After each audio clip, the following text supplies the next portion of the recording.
Joyce, we need to talk, my husband Dylan said quietly. His voice sounded sad, but I could tell he was faking it. I looked up from my laptop.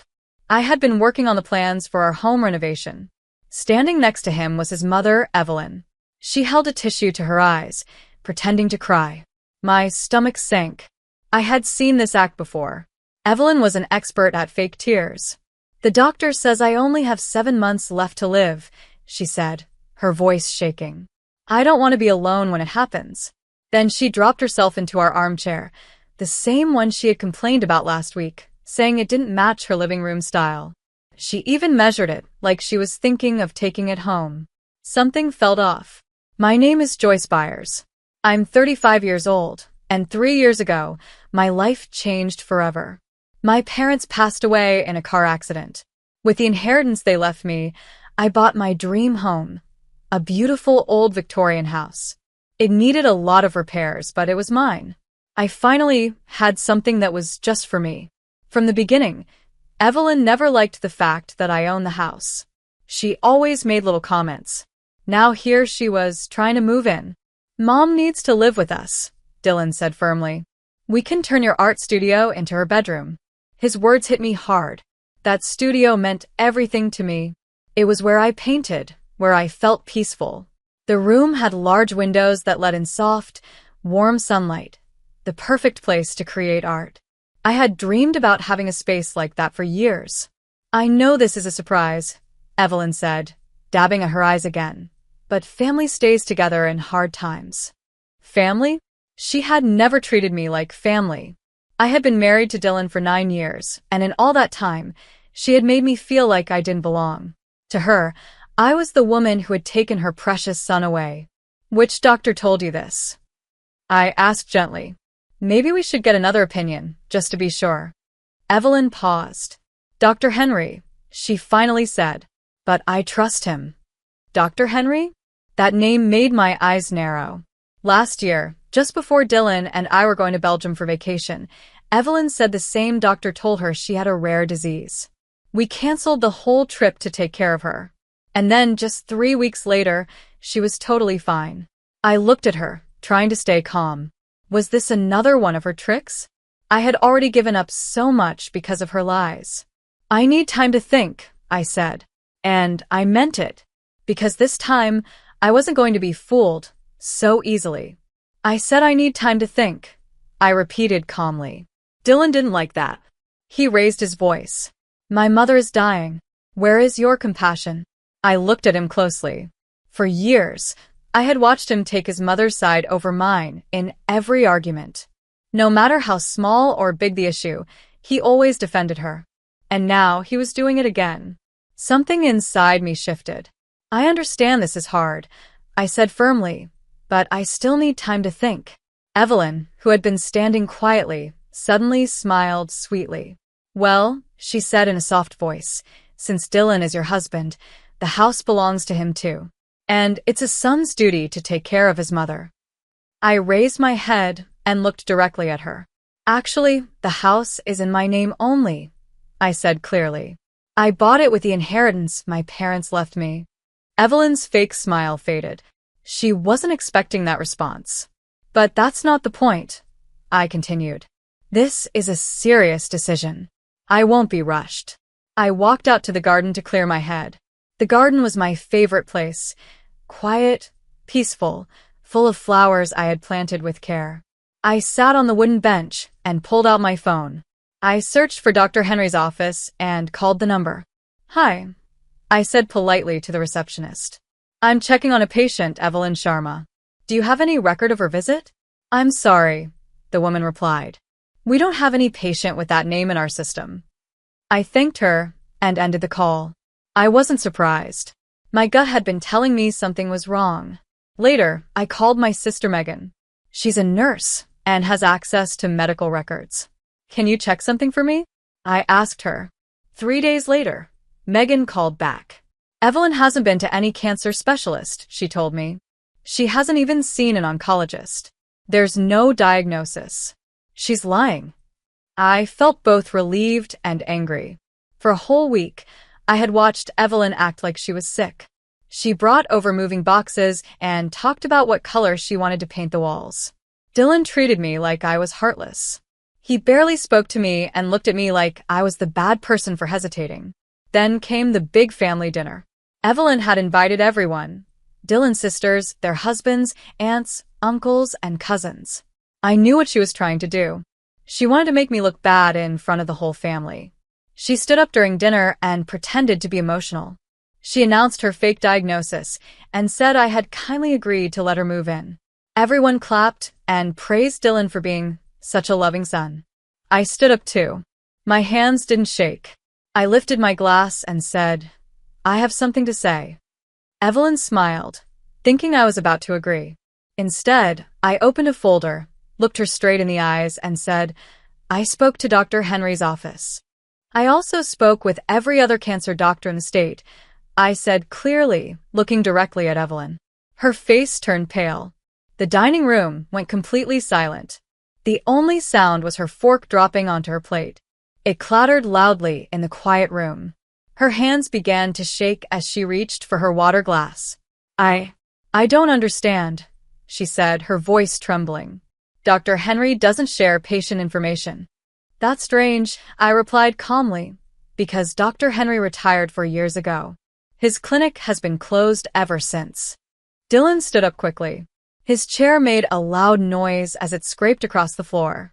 "Joyce, what are you doing?" he asked, looking upset. I didn't raise my voice. I simply opened the folder I had brought with me and pulled out the papers I had carefully gathered. "I contacted every cancer hospital and clinic within 200 miles, I said. Not a single one has a patient named Evelyn Sharma diagnosed with cancer. In fact, there's no record of her being tested at all." The room filled with whispers. People exchanged confused and shocked looks.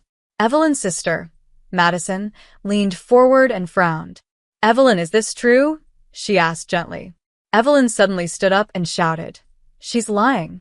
Joyce is trying to turn all of you against me because she doesn't want me in that fancy house of hers." "Actually," I said as I slid the papers across the table, "I'm telling the truth. These are official hospital records. If anyone doubts me, you can call the hospitals yourselves and ask." Dylan picked up the papers with shaking hands. He stared at them, trying to make sense of what he was reading. "This can't be right," he muttered. "Mom wouldn't. She wouldn't lie like this." Jacqueline, his younger sister, spoke up from the end of the table. Her voice was quiet but steady. "Really?" she said. "Do you remember when she faked pneumonia before your wedding? Or that heart problem she claimed to have when you got the job offer in Sacramento?" Evelyn's face twisted with anger. "Jacqueline, how dare you talk to your mother like that?" "Yes, you're my mother," Jacqueline replied, "and I love you. But enough is enough. The lies, the fake illnesses, the drama, it's not okay anymore. It hurts everyone." Dylan slowly sat down, still holding the documents. I could see the truth sinking in. "You just wanted the house," he whispered, looking heartbroken. Evelyn finally lost control. "Of course I wanted the house," she shouted. "Why shouldn't I? She used her inheritance to buy that beautiful home, while I'm stuck living in a tiny old house. It's not fair." She looked around the room, but no one defended her. Because deep down, everyone finally saw her for who she really was. I kept my voice calm as I spoke again. "Was it fair when you tried to convince Dylan to fight my inheritance in court? Or when you told everyone at church that I was showing off my parents' death by buying this house?" The room went quiet. I could see the shock on everyone's faces. It was clear Evelyn had never told them those parts of the story. Dylan's head snapped up. His eyes were wide. "You did what?" he asked, stunned. "She needed to be put in her place," Evelyn said through clenched teeth. "She always walks around acting perfect, so independent. A real wife would have given that money to her husband." Madison, Evelyn's sister, narrowed her eyes. Her voice was sharp as she spoke. "Like you gave your inheritance to your husband? Oh wait, you didn't get one, did you?" That comment cut deep. Everyone in the room felt the shift. The truth was out now. The real reason behind all of this was jealousy. Evelyn had never accepted that I used my own money to build something beautiful. Evelyn's face began to crumble. But this time, it wasn't one of her fake crying episodes. This was real. Her lies, her plans, her years of bitterness, they were finally unraveling. I just wanted, she started to say, then stopped. She looked around like she didn't know what to do anymore. You wanted to control everything, Jacqueline said, finishing her sentence. That's what this is all about. But this time, you crossed a line. Faking cancer, Mom, that's cruel. Not just to Joyce, but to anyone who's actually living with that pain. Dylan stood again. But he didn't look angry now, just tired. Like a weight had dropped on his shoulders. I think everyone should go home, he said quietly. Then he turned to Evelyn. Mom, I'll drive you. But Dylan, Evelyn began. No, Mom, he interrupted, firm this time. Not this time. Everyone started leaving the table. One by one, they walked past Evelyn without making eye contact. She looked around the room, her eyes searching for support. But no one looked back at her. I stayed seated, my hands folded in my lap. I didn't say anything. I just stared at the table, still trying to process everything. Madison paused as she walked by me. She gently placed a hand on my shoulder. I'm sorry, she said quietly. We should have seen it sooner. After the last guest left, the house felt still. I got up and started clearing the dinner plates, most of which hadn't even been touched. From outside, I heard the sound of Dylan's car engine starting, then driving away. I didn't know if he'd be coming back tonight. Honestly, I didn't know what would happen next. But as I stood in the kitchen of my house, I reminded myself of one thing. No matter what happened next, I still had my truth. And I still had my home. I felt something I didn't expect, relief. The truth was finally out. And with it, the heavy weight I'd carried for years was gone. All the fake smiles, the quiet insults, and Evelyn's constant control no longer sat on my shoulders. I walked over to the window that looked out into my garden. The sky was glowing with shades of pink and gold as the sun slowly set. It looked peaceful. Whatever happened next, I knew deep down I had done the right thing. My parents had always told me to stand up for what's right. Tonight, I finally listened. Just then, I heard the front door open. I turned around and saw Dylan standing there. He looked tired, more than just physically. His face held something deeper, shame. I dropped her off at home, he said quietly. His voice sounded rough, like he hadn't spoken in a while. She cried the whole way there. She said I was choosing you over her. I didn't say anything at first. I just watched him as he slowly walked into the kitchen, taking it all in. He looked like a stranger in his own home. He gently ran his hand over the kitchen counter, the same one we had picked out together when we were fixing up the house. So many memories had been built here. But that's not what this is about, is it? He said, finally breaking the silence. This is about choosing truth over lies. And I've been blind, Joyce. So blind. I leaned against the sink and crossed my arms. Yes, you have, I said, not in anger, but in truth. He nodded. All those times she suddenly had health scares, always when something good was about to happen for us. The tropical disease scare right before our anniversary trip, I added quietly. The heart problems when you got the Sacramento job offer. And now, fake cancer. He looked down and shook his head. She knew what she was doing. She always has, I said softly. Dylan looked at me, then really looked at me. Maybe it was the first time he'd truly seen me in years. How did you stay? He asked, his voice filled with pain. Knowing what she was doing, watching me fall for her lies every time? Because I loved you, I said simply.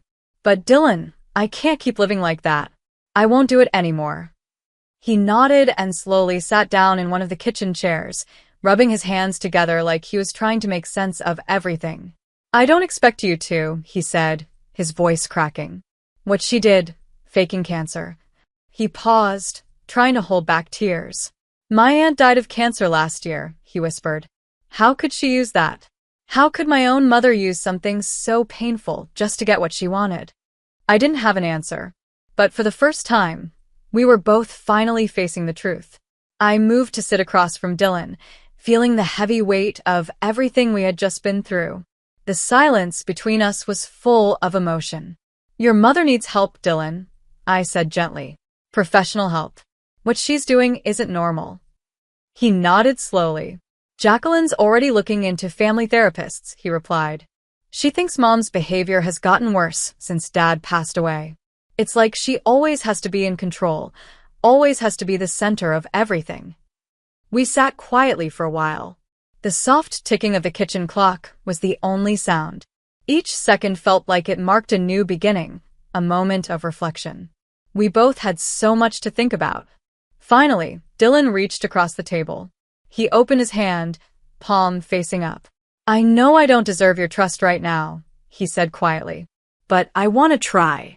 I want a chance to make this right. To be the kind of husband you deserve, not just the son my mother expects me to be. I looked at his hand, thinking about everything we had been through. Every time I had felt unheard, pushed aside, and alone in my own home.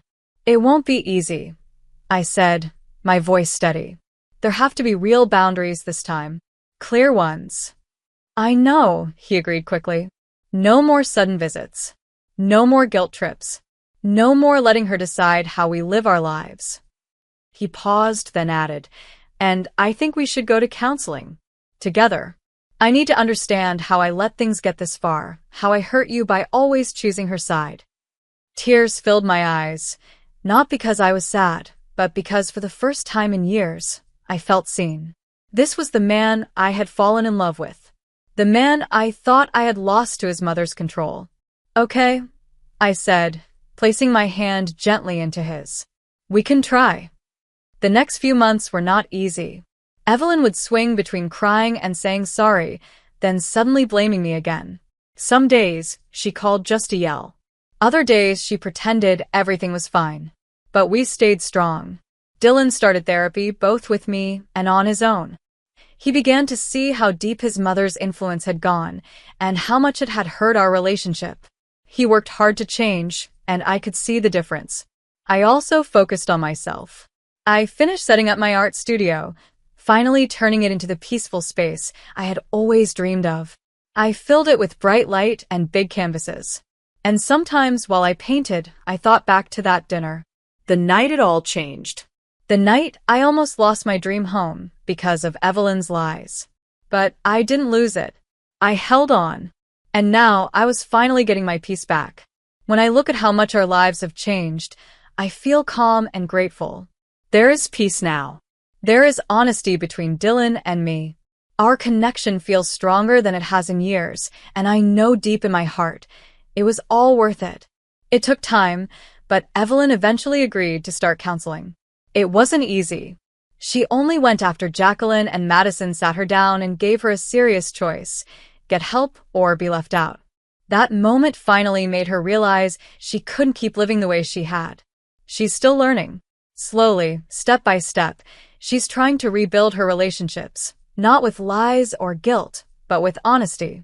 Last week, she even surprised me by sending a real card. A handwritten note, simple but sincere. In it, she apologized for everything she had put me through. It wasn't a big, dramatic moment, but it meant something. It was the first time I felt like she saw me, not as a threat but as part of the family. Dylan and I finally took that trip to Belgium, the one we had postponed so long ago.